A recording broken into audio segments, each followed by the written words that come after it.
More stuff at the G-Wad spot. Not G-Spot, G-Wad spot. It's different. Anyways, here's the deal. We're gonna talk a little bit about planches or planches. I don't know what you call it here in the US, but it's just basically this freak show where you're actually holding a plank position without your feet touching the ground. I personally can't do it anymore. So what happens, I come up with a bunch of tricks so it looks like I can do it, and I teach you guys how to do it so you guys can get stronger, and then I can live through you guys. So that's what I'm doing here. I'm tricking you guys to get better so I can live through.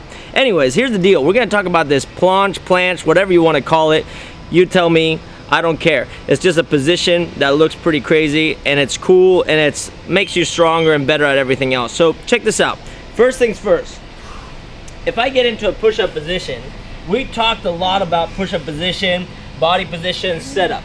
If I don't know how to engage butt and belly, I can never get into a solid push-up position that's gonna guarantee the shoulders to be able to take more load. So what I'm talking about here is, what does my midline stability look like? What is that principle, and how do I maintain that?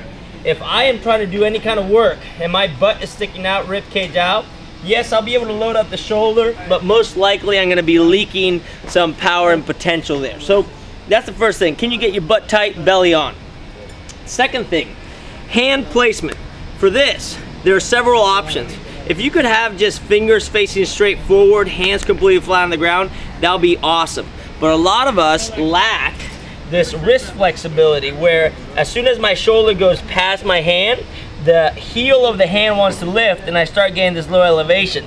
So what we see in a lot of our gymnasts is that they no longer go here, they start turning out and almost have this turned out hand position, which kind of looks like bad squatting sometimes. Okay, so this turned out hand position, yes, works because I can get a little bit more range without that heel coming off the ground, but I don't have the same amount of torque.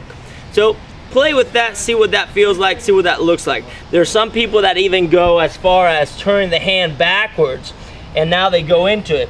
The problem with this is that you have no leverage and you can't really play the piano, we call it, which is just holding on to the ground. So hands flipped is brutal, awesome. Yes, it works great for rings, but on the floor, start with your fingers forward and just play with some sort of turnout.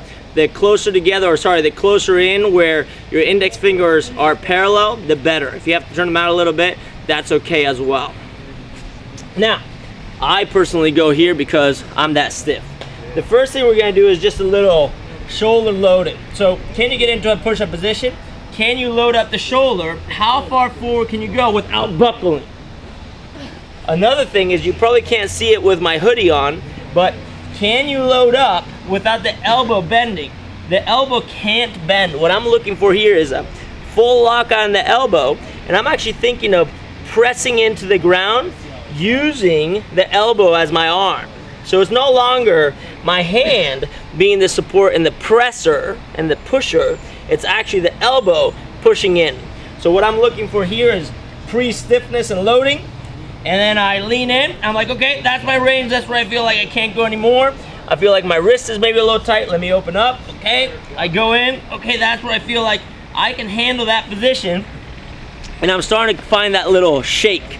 That shake is motor control, and that's where we find skill within the strength. So that little shake, you want to live there to see if you can start increasing that edge and get your motor control to go up to higher tensions.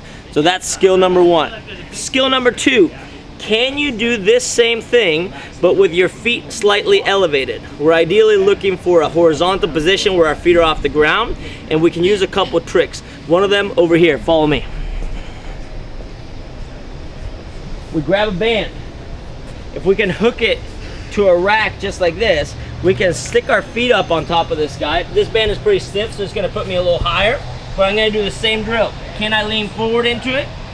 How does that feel? Can I come back out? If I have a lighter band on this, you'll see that my feet will hang lower and it actually gets harder. So stiffer band, a little easier. Lighter band, a little harder. So you'll notice the difference. When I go with the lighter band, my feet are a little lower.